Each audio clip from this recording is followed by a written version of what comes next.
2, 1. Olá, seja bem-vindo. Esse aqui é o estudo da lição da Escola Sabatina do Distrito do Parque Araribá. A gente se propôs aqui a fazer um estudo diferente toda semana, falando um pouquinho sobre Jesus, estudando a lição da Escola Sabatina. Por isso é muito importante que você esteja junto com a gente. Se você, por acaso, ainda não estuda a sua lição, pega ela agora na internet, no aplicativo, ou então vai atrás para você ter o material, a lição da Escola Sabatina. Quer saber, ó? Vou pedir para meus três convidados mostrarem aqui. Vocês têm a lição da Escola Sabatina aí? A minha, como sempre, está aqui no aplicativo, e vocês aí também podem ter a sua lição da Escola Sabatina, assim como eles. E já que eu coloquei todo mundo em janelinhas aqui, deixa eu apresentar esses três amigos. Vou começar pela Elisete, que está bem aqui embaixo na minha imagem. Elisete, tudo bem com você? A Elisete é uma das líderes de uma das nossas igrejas aqui, do nosso distrito. Então, por favor, se apresente. O que você faz ali? Qual igreja você frequenta, Elisete? Tudo ótimo, pastor. Eu sou da igreja aqui, que é do Jardingá, distrito de Jardingá. Lá eu faço o trabalho no Ministério de Música, né? Diretora de música interna, ali ajudando os nossos irmãos a louvarem o nosso Deus. E também sou diretora do Ministério da Saúde, que é duas coisas importantes, música e saúde. Tudo a ver, né?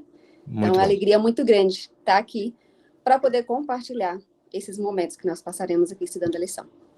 Legal, Elisete, muito obrigado por estar aqui. Deixa eu passar ali para o Jardim Catanduva. Graciela, você, já falei, né? Você frequenta a igreja Jardim Catanduva, e o que é que você faz ali? Mi nome é Graciela. Não falo muito português. Eu vou procurar falar mais português que espanhol. Mas na igreja Jardim Catanduva, sou diretora de Ministério Pessoal. E também ajudo na lecção de Escola Sabatina. Mas ya yo tengo 5 años ahí en la iglesia y estoy aquí tratando de hacer la comisión que Jesús nos dejó, predicar el Evangelio. Muy bueno, todos temos que predicar como é que é? Evangelho, pronto, deu certo em português. Em espanhol não deu, não. Graciela, seja bem-vinda, que bom que a gente está aqui. Ela, junto com o Douglas Marido, eles são diretores do Ministério Pessoal ali no Jardim Catanduva, foi isso. Ela fala bem o português. Se alguma coisa acontecer, você vai conseguir entender perfeitamente aqui, tá bom? E por último, eu tenho aqui embaixo, bem no cantinho, o Rafael. Rafael também está junto com a gente, ele também é um dos nossos líderes. Rafael, seja bem-vindo também. Olá, pastor. Olá, pessoal. Sou Rafael, frequento a igreja do Parque Arariba, ou Araribá, né? A gente sempre fica brincando, né, de Arariba, Araribá. A gente não para nunca essa discussão do que é realmente o nome. E na igreja eu apoio o departamento do ancianato, e ancianato, acabo participando de alguns departamentos, especialmente desbravadores e aventureiros. Então, é um prazer servir a igreja e estar com vocês aqui, para estudarmos um pouquinho da lição. Muito bom. Muito bom. Sejam todos muito bem-vindos, e é muito bom a gente poder estar aqui. Você que está em casa também, participa junto com a gente. Você que está na igreja também, participa junto com a gente. Esse é um momento especial de leitura e aprendizado. Eu vou pedir primeiro aqui para a Graciela dividir esse momento de oração, para nós começarmos, então, aprendendo um pouquinho, relembrando o que a gente estudou durante a semana. Graciela, por favor, ore nesse momento com a gente. Oremos.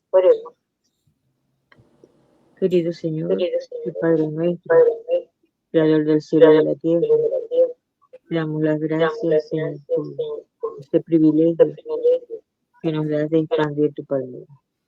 Permite que tu Santo Espíritu esté aquí con nosotros y que todo sea para tu gloria y para tu honra. Te lo pedimos en el nombre de Jesús. Amén. Amém. Amém. Muito obrigado, Obrigado, Graciela. A Graciela. gente começa fazendo sempre o que a gente precisa fazer quando abre a Bíblia ou a lição da Escola Sabatina.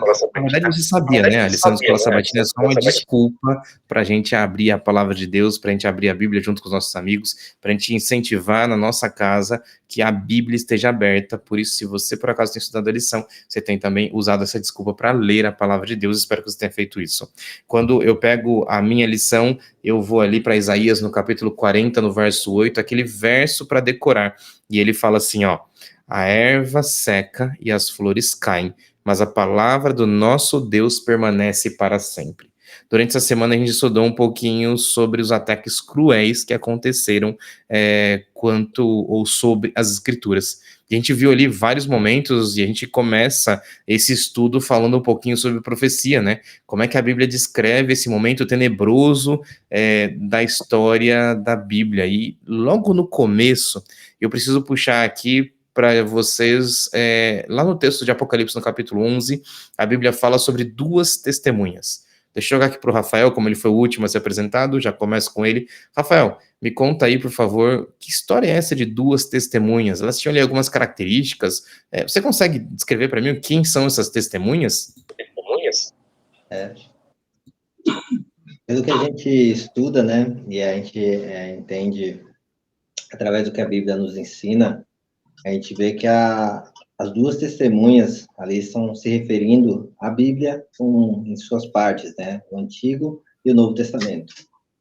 E a lição, ela discorre sobre isso, né, falando como essas testemunhas foram perseguidas, como é que elas passaram pelo período de 1.260 dias, pelo período em que ficaram ali de 3 dias e meio como mortas, e depois cada etapa de como a Bíblia foi sendo considerada nesse período de tempo.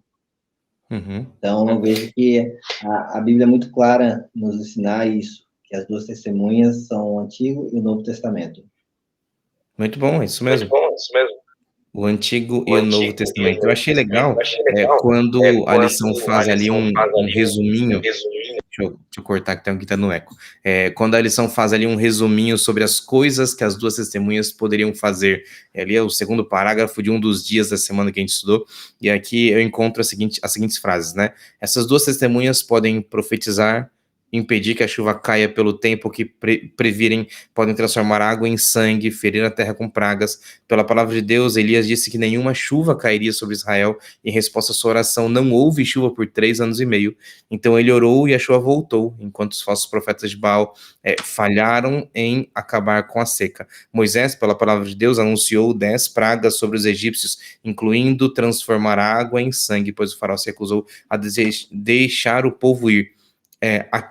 Aquelas pessoas que tentaram prejudicar a palavra, ela ser espalhada, ela ser colocada para fora, eles passaram por momentos ali difíceis e essas duas testemunhas, elas passam por momentos difíceis também. Só que tem uma coisa que a gente nunca pode esquecer, né? Que a palavra de Deus, ela precisa ser proclamada e sempre com o poder do Espírito Santo. Isso é muito importante, não é? Deixa eu puxar aqui para a Elis, que está aqui já na ponta, é a próxima que eu já chamo para falar. Essas duas testemunhas, elas são realmente o Antigo e o Novo Testamento, ou seja, a Bíblia Sagrada. Por que a Bíblia é tão importante para a gente, Elis? Como que você consegue descrever isso para a gente? Eu consigo descrever, pastor, que a Bíblia, ela sempre falou a verdade. Isso está comprovado até hoje. Uhum. Então, quando fala, né, das duas testemunhas, a gente vê que a primeira testemunha, que é o Antigo Testamento, ela faz a profecia justamente, e a profecia vai se cumprindo. Uma parte, né, se cumpre aí no Novo Testamento, e a gente vê que a importância da Bíblia é que ela fala do passado, do presente e do futuro. Então, a gente tem uma esperança muito grande quando você lê a Bíblia, porque é como se eu sempre penso assim, é como se eu pegasse um livro. E olha que eu tenho o hábito de fazer isso, viu? Quando eu vou assistir um filme, por exemplo, eu já vou lá e olho o final dele para me ver o que aconteceu. Meu marido não gosta, mas eu tenho esse hábito. Eu fico com aquela curiosidade, sabe? Você quer ver o spoiler? Tá certo não. Pois é, né? Mas eu fico quietinha, não falo nada não. Somente da Bíblia eu falo. Porque a gente precisa se apegar nessa palavra. de tanto poder que está aí há tanto tempo e que foi tão atacada, mas Deus nunca permitiu que essa palavra fosse destruída. E por isso ela está conosco até hoje, por isso ela é importante e ela é real e ela é verdadeira. Porque tudo que foi profetizado aconteceu. Então, o que está profetizado agora também para os nossos tempos e para o tempo futuro, a gente tem a certeza que vai acontecer também. Sim, muito bom. Sabe um texto que eu achei legal que a lição citou ainda nesse comecinho da lição, que foi o texto de João 5,39, que é quando Jesus ali está conversando com alguns líderes religiosos e ele fala assim: vocês estudam as escrituras porque vocês pensam que lá nas escrituras vocês vão encontrar a vida eterna, mas na verdade elas estão falando de mim. De quem? De Jesus. É interessante, né? Porque a Bíblia, ela é muito importante pra gente, porque ela fala sobre Jesus, o único que pode trazer pra gente a salvação. E esse ponto tem que ficar firme na nossa mente, porque a Bíblia é muito importante. Nas últimas semanas a gente tem estudado exatamente sobre isso. Graciela, agora é contigo. Deixa eu deixar o mais difícil para Graciela. No próximo dia da lição, a gente falou um pouquinho sobre profecia. E aí a profecia descreve pra gente, de duas formas diferentes, pelo menos, né? Na verdade, são duas formas diferentes, um período profético de uma quantidade de anos. Você consegue contar pra gente um pouquinho, pra gente entender por que é importante a gente também entender a profecia? Acho que Daniel, no capítulo 7, também Apocalipse 11, esses dois textos, eles marcam pra gente essa profecia, não é não? Sí. La lección esta semana nos está enseñando a parte de lo que ya vimos la semana pasada, ¿sí? Donde Satanás siempre ha querido destruir la palabra de Dios, usando hombres y mujeres a lo largo de los siglos. ¿Sí? Mas esta profecía se repite de tres maneras en la Biblia. 1260 años, ¿sí? 40 que vienen siendo 42 meses, y también la profecía de tiempo y a mitad de tiempo. ¿Ya? Estas profecías todas hablan del mismo periodo de tiempo de 1260 años, que van desde el año 538 al año 1798. Ese fue un periodo de oscuridad, de trevas.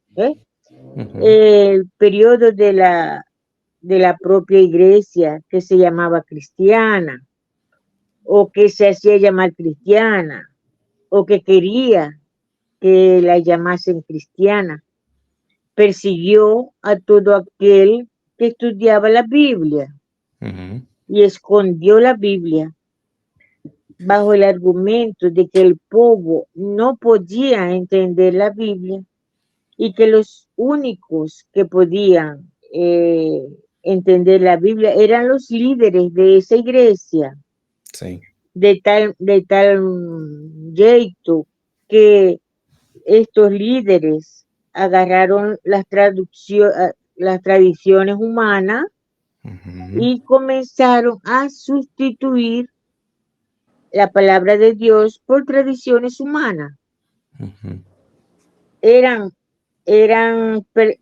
persecución desde el año 538 y terminó en 1798, cuando la iglesia perdió poder, perdió fuerza, cuando el general Berthier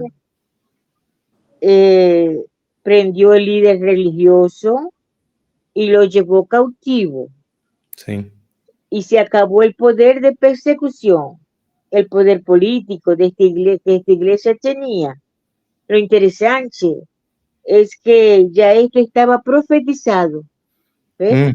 Los dos testigos del Antiguo y el Nuevo Testamento cumplirían la misión bajo dificultades, bajo persecuciones. Es sí. Cuando la profecía fala de que estaban vestidos de silicio. No sé cómo fala en portugués silicio, ¿no? De cinzas. Ajá, estavam vestidos de sacos e com cinzas. sí, la historia cuenta de que los antiguos Uhum. fueron quemados, fueron azotados, fueron muertos por leones, líderes religiosos que querían llevar la palabra de Dios y fueron perseguidos y muertos, ¿no? Sim. En- Graciela, eu penso aqui, acho que é muito legal a gente entender o quanto as profecias elas são importantes da nossa compreensão, né? Porque se eu compreendo essa profecia, por exemplo, que ela já teve o seu início e o seu final, eu consigo enxergar que as profecias bíblicas elas são verdadeiras. Porque verdadero. quando Deus disse que um tempo, dois tempos e metade de um tempo, quando ele usou a expressão de 42 meses, ou então quando ele usa ali no livro de Daniel, falando sobre 360 dias, né? Ele está identificando o mesmo período profético Sí, onde o povo de Deus não teria acesso à Bíblia. Essa idade, eu vou jogar já para o Rafael aqui, esse período foi um período de escuridão. E a gente chama assim, né, a Idade Média, a Idade das Trevas, porque as sí, pessoas não podiam abrir a palavra, elas não podiam ter o contato com a palavra que traz luz para nossa vida, né? E aqui eu fico pensando que existiam pessoas também, né, que se mantiveram mesmo com a perseguição, mesmo com a luta, eles lutaram por ficar firmes. sí. Você lembra de alguns deles aí, Rafael? Quem é que tentou, quem é que lutou por ficar firme? A gente tem um exemplo que a gente sempre lembra, né, quando fala dessas pessoas que lutaram para ficar firmes nesse período de trevas, a gente sempre lembra dos valdenses, né, que era um Uhum. povo muito dedicado em manter as escrituras meio que vivas ainda, meio que ainda sobrevivendo em meio ao período de trevas. E é interessante, né, quando a gente fala que, quando a gente vê aqui a Bíblia fala que as duas testemunhas estavam vestidas de pano de saco, eu sempre vejo que ela fala sobre a humilhação que a Bíblia passava, né? Porque quando as pessoas se vestiam de pano de saco, elas se humilhavam, né? Estavam num período de angústia, de humilhação, de dificuldade. Uhum. E a gente vê que a Bíblia ela passou por esse período, né? De dificuldade, de estar ali sendo perseguida, angústia. E a gente vê que todo esse todo esse período de trevas, mesmo com a Bíblia sendo perseguida, mesmo as pessoas não podendo ter acesso, Deus ainda colocava meios da sua verdade acontecer, da sua verdade ser espalhada. E aí nós temos, como eu falei, o exemplo dos valdenses, depois dos valdenses, muitas outras pessoas, né? E a gente tem alguns exemplos que a lição vai falando de Uhum. grandes líderes espirituais da época que trabalharam para traduzir a Bíblia, para levar a Bíblia ao maior número de pessoas. Sim, na lição de segunda, lá no finalzinho, a lição comenta uma listinha que acho que é legal a gente ler aqui, ó. Ele fala sobre os valdenses, como você começou falando, fala sobre um senhor chamado John Hus, fala sobre Jerônimo, fala sobre Martinho Lutero, Úrico Zwinglio, a gente conhece só sobre como Zwinglio, que foi estudado algumas semanas atrás, João Calvino, João e também um tal de Carlos Wesley. Eles são alguns desses reformadores que continuaram pregando independente do que acontecesse. Agora, é interessante o que a Graciela também comentou, porque a Bíblia não fala sobre perseguição dos crentes, mas o que a igreja desculpa, não é primitiva, o que a igreja que era dominada por aquele governo que era corrupto, que era mau, totalmente guiado por pessoas ruins, fazia, era perseguir os santos, as pessoas que estavam escolhendo seguir a palavra de Deus. Perigoso isso, né?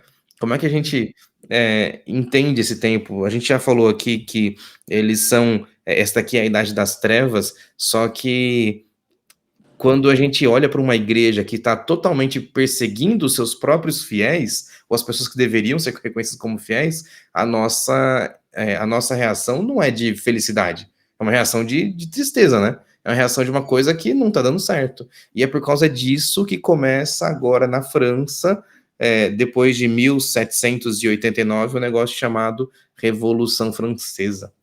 Elise aí que morou na França, que eu sei, você aí que está falando diretamente de Paris, conta para mim, por favor, o que aconteceu nessa Revolução Francesa, como é que foi isso?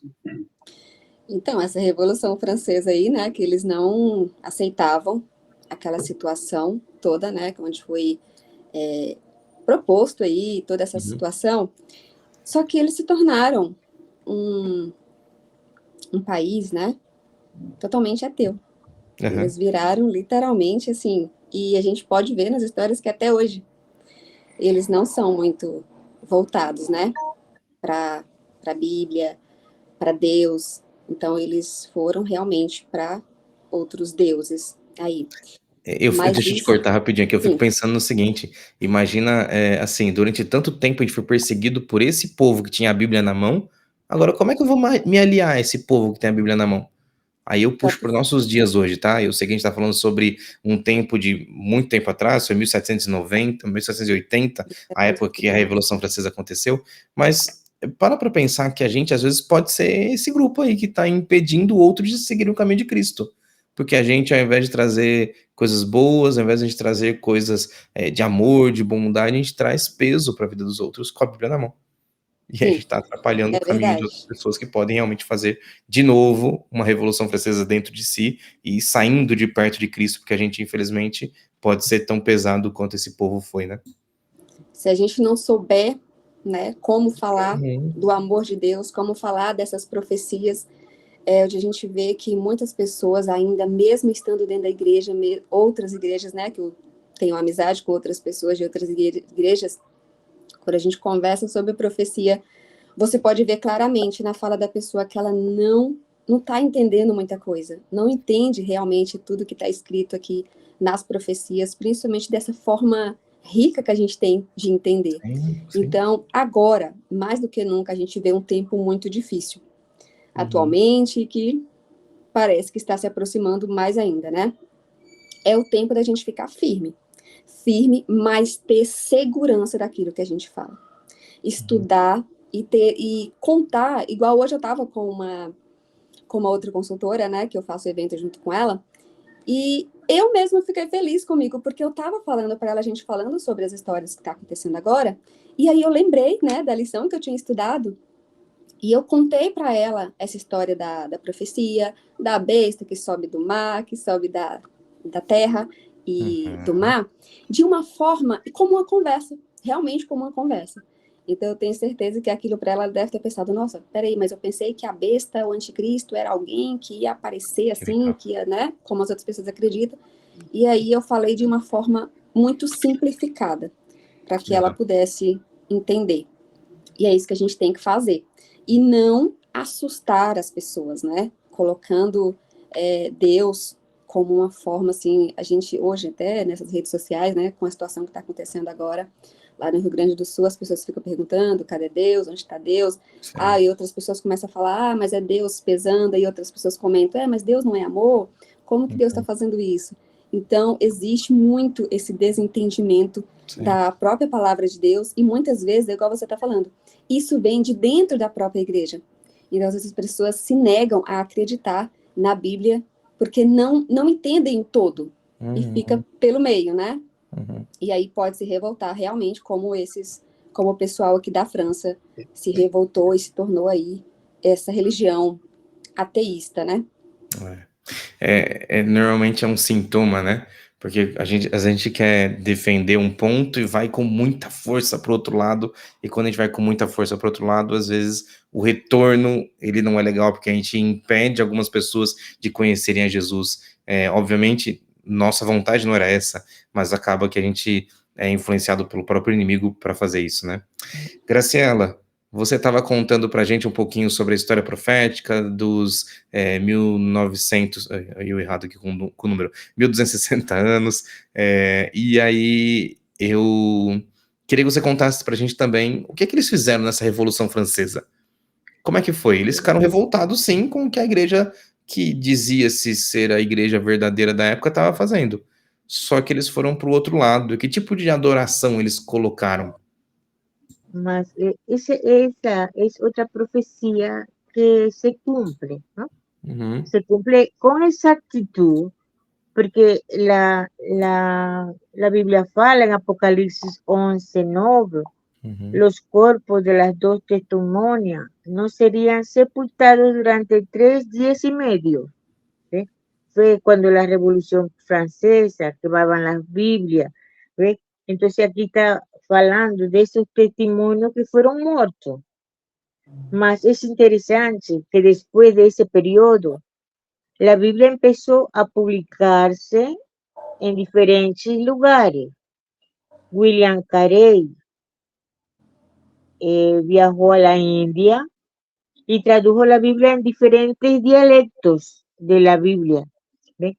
En cierta ocasión, el incrédulo Voltaire, él faló con arrogancia: estoy cansado de escuchar de continuo que 12 hombres establecieron la religión cristiana y yo he de probar que un solo hombre basta para destruir.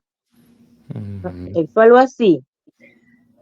Pero saben, a su morse, la casa que él tenía en Ginebra, en Suiza, fue comprada por la Sociedad Bíblica y fue usada como depósito de miles y miles de Biblias para ser exportadas a muchos países.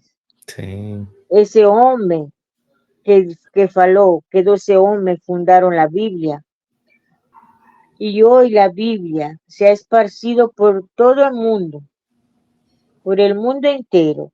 Y la Biblia es el libro más traducido a mayor número de idiomas y dialectos del mundo. No hay ningún libro que se asemeje ni se acerque siquiera a la cantidad de idiomas y dialectos a que la Biblia ha sido traducida. Sim, sim. Hoy Dios tiene un povo para proclamar la Biblia. ¿Sí? Entonces, las profecías se cumplen con eh, a pesar de que en aquellos tiempos quisieron destruir la Biblia, Dios siempre tiene el pueblo que se encarga de defender la palabra de Dios. Uhum. É En legal estos pensar. tiempos, ahora en estos tiempos, pastor, Sim, no es tan diferente la misma situación, porque en estos tiempos el diablo se va también a encargar de que la palabra de Dios sea destruida, sim. ¿no? Y sea cambiada las cosas que Dios fala en su palabra. No cambia mucho la historia, Aham. porque ahora la gente, la Biblia resucitó. Aquí la lección dice que los testimonios fueron muertos y fueron resucitados. Sim, Pero ¿será que la palabra de Dios está resucitando en nos? sim. ¿Ah? La gente ya no lee la Biblia. Essa é ¿Ve? uma boa pergunta, né? Será que a Bíblia está ressuscitando na nossa vida? Porque, assim, Sí, apesar dela parecer, eu vou ler aqui um trecho da lição, aí digo para você o dia que eu tô lendo, a lição de quarta-feira. Apesar dela parecer morta, ela vivia no coração daqueles que ainda eram crentes. E sí, aí a pergunta é: será que ela está vivendo no meu coração? Eu acho que sí, esse é uma boa pergunta, Graciela. Passo agora para um texto um pouquinho mais abaixo, num texto de Ellen White, no livro Grande Conflito, na página 243, onde Ellen White diz assim: apesar de muitas pessoas terem tentado destruir a Bíblia, ela está tão longe de ser destruída que onde havia 100 exemplares no tempo de Voltaire, hoje há 100 mil, ou melhor, 100 mil exemplares do livro de Deus. de Nas Dios. palavras de um antigo reformador em relação à igreja cristã, a Bíblia é uma bigorna que tem gastado muitos martelos. Eu gostei dessa expressão. Vocês entendem o que ela significa? É uma Sim, No bigorna. entiendo, no A entiendo. a bigorna é um pedaço de metal rígido, muito, muito duro. E você pode pegar martelos que são rígidos, são duros. Você bater em alguma coisa como em paredes, como em madeira, você vai destruir aquilo por causa do seu martelo. Mas a bigorna, ela é feita de uma liga de metal tão dura, mas tão resistente, que você pode bater com toda a sua força ali e a bigorna não vai sequer fazer um arranhão. No Percebe? destruído. Essa é a Bíblia, esse é o poder de Deus. Eu me lembro aqui das últimas semanas que a gente estudou muitas vezes sobre a importância da Bíblia, a importância da tradução da Bíblia, só que a gente tem a certeza de que, mesmo tendo passado 3 anos, 2 anos e meio, né, onde a Bíblia estava como se fosse morta, ela ressuscita. Porque Sim, apesar das pessoas estarem contra o evangelho naquela época, eles logo percebem que estavam fazendo tão mal, mas tão mal para eles, que o único caminho era voltar para Jesus.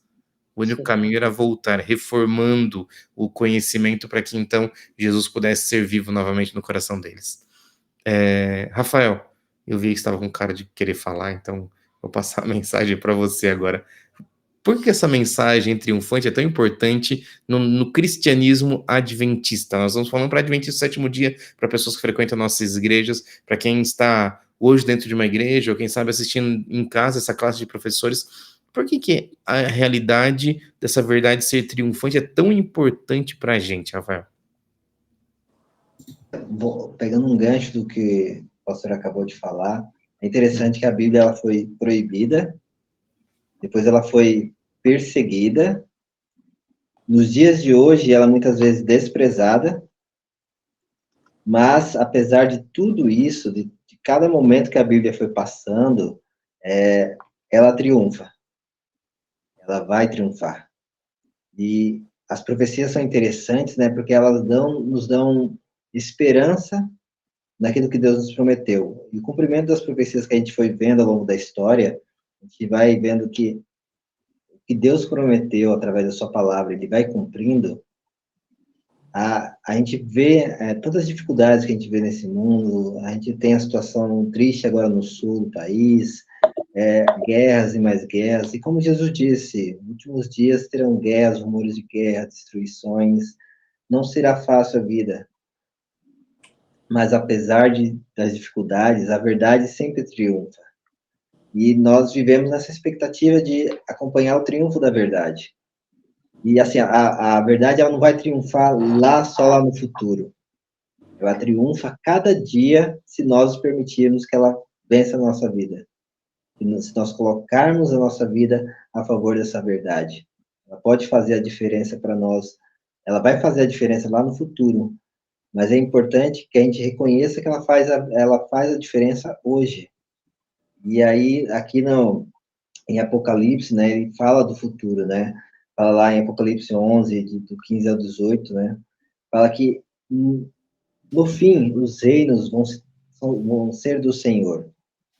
Então, Deus é quem vai triunfar. Deus é quem vai ter a vitória final. Então, apesar das dificuldades, das lutas que a gente sofre, vem sempre a mensagem para nós: olha, mantenha-se firme, mantenha-se na esperança. A vitória é do Senhor. Então, fique agarrado ao Senhor, porque nós vamos ser vitoriosos através dele. Interessante, né? A luta, nós devemos lutar contra o pecado, mas a luta, na verdade, nós não devemos, a nossa ação é se entregar, é deixar que Deus vença em nós. É isso mesmo, muito bom, muito bom. A gente precisa que Deus vença em nós. Essa frase é bem legal. Eu lendo aqui o comecinho da lição, desculpa, eu não gosto de falar os dias, mas eu vou ter que marcar aqui. O comecinho da lição de quinta-feira, ele fala assim, as seguintes palavras: apesar dos ataques do inimigo, a obra de Deus na terra alcançará um clímax glorioso. De que tipo de glória a gente está falando, Elisete? O evangelho será pregado É isso aí. a cada nação, tribo, língua e povo. É isso aí. E o grande conflito entre Cristo e Satanás terminará. Cristo derrotando por completo os poderes do inferno. Deus vence, Jesus vence, Satanás perde. Já perdeu, né? Isso é fato. Isso é que nos alegra. Isso é que nos enche de esperança. não importa o que aconteça na nossa vida, ou, né, na vida das outras pessoas também que está sofrendo, a gente sabe que existe uma vitória final. Como eu disse lá no começo, nós já lemos o último capítulo da Bíblia e vimos que lá tem realmente um final glorioso para aqueles que aceitaram a mensagem de Jesus. Exato. Graciela, deixa eu ler um texto aqui, e aí eu jogo para você de novo para falar sobre esse período glorioso, apesar do nosso tempo já estar acabando, tá bom? Ellen White, O Grande Conflito, na página 243, diz assim: aquilo que é edificado sobre a autoridade do homem será destruído, mas o que está alicerçado na rocha, isso é a imutável palavra de Deus, isso permanecerá para sempre. Esse Deus todo-poderoso, ele continua dando provas pra gente que ele é vitorioso. E aí, Graciela, o que é que você fala sobre isso? Pues que la Biblia es el fundamento de nuestra fe. Debe ser la palabra de Dios. Uhum. ¿Por qué? Porque la palabra de Dios da testimonio de Jesucristo. Cuando vamos a la Biblia, encontramos al Señor Jesucristo diciendo que te ama. Él te ama, aunque tú te hayas perdido, ¿eh? por cuenta propia, porque cuando nos perdemos por cuenta propia, ¿eh? Él hizo todo para salvarnos, porque Él nos ama. ¿Eh? Uhum. Y aunque la vida nos golpee, aunque las circunstancias nos hagan creer otra cosa, somos preciosos para Dios, ¿eh? Delante de los ojos de Dios. Eso no debemos olvidarnos nunca, ¿eh? Uhum. Entonces, aunque el enemigo trate por eh, por tantas vías de destruir esto que está aquí, que es su palabra, ¿eh? Dios siempre va a tener personas como nos que queramos defender su verdad. É isso aí. A gente não pode se esquecer disso, né? Deus sempre nos ama, e isso é tão bom, tão maravilhoso, e ele já venceu todas as batalhas que ele se propôs a entrar, e ele continuará vencendo todas elas, independente do que acontecer, para que eu e você possamos estar com ele lá no céu. Que Deus seja Amén. louvado por tudo isso. Gente, Amén. muito obrigado. Rafael, muito obrigado, que Deus abençoe você. Graciela, muito obrigado, que Deus abençoe você. A gente precisa, infelizmente, encerrar essa lição, por isso eu vou pedir aqui a Elisete. Elisete, muito obrigado, que Deus te abençoe. Eu vou pedir para que ela divida com a gente um momento de oração, para a gente poder se despedir, e agradecendo a esse Deus que já é vitorioso, que já é poderoso, e que em breve retornará, igual esse quadro que tem Amén. escondidinho aqui, ó, que ele em breve retornará, para a gente poder encontrar com ele lá no céu e viver eternamente junto com ele. Esse Deus Amén. todo-poderoso. Elisete, por favor, divide com a gente essa oração, para a gente encerrar esse momento. Oremos. Santo Deus, eterno Pai, graças te damos, Senhor, porque pela tua misericórdia a tua palavra chegou até nós. Uhum. Nós queremos pedir que essa palavra ela seja o guia realmente da nossa vida. E que Amém. nós possamos nos encher do Santo Espírito de Deus Sim. para poder levar essa palavra a todos aqueles que anseiam conhecer a verdade, conhecer a Cristo Jesus, da maneira que o Senhor mesmo nos revelou. Uhum. Cuida, Senhor, de cada pessoa que está ouvindo aqui essa lição, para que ela sinta, e nós também sintamos todos os dias, o desejo imenso de mergulhar na palavra de Deus, porque é a única verdade, Senhor. Sabemos que hoje nós vivemos num mundo de mentira, de tantos enganos, mas Deus deixou um livro, uma verdade, para que a gente possa segui-la sem medo, porque a gente já sabe o final glorioso que nós teremos ao confiar na palavra do Senhor. Amém. Fica conosco, Senhor, e nos ajude a nos mantermos fiéis, mesmo diante das provações. Que nós possamos ser ousados, como esses homens aqui do passado foram ousados, em permanecer fiel à palavra do Senhor. É Amém. isso que te pedimos, te agradecemos, em nome de Jesus. Amém. Amém. Muito obrigado por você que esteve aqui, que Deus abençoe você aí na sua casa, na sua igreja, no lugar onde você está assistindo, e que a gente possa se encontrar aqui na próxima semana para falar mais um pouquinho sobre o amor de Jesus, que é tão grande e tão poderoso. Tchau, tchau, até semana que vem.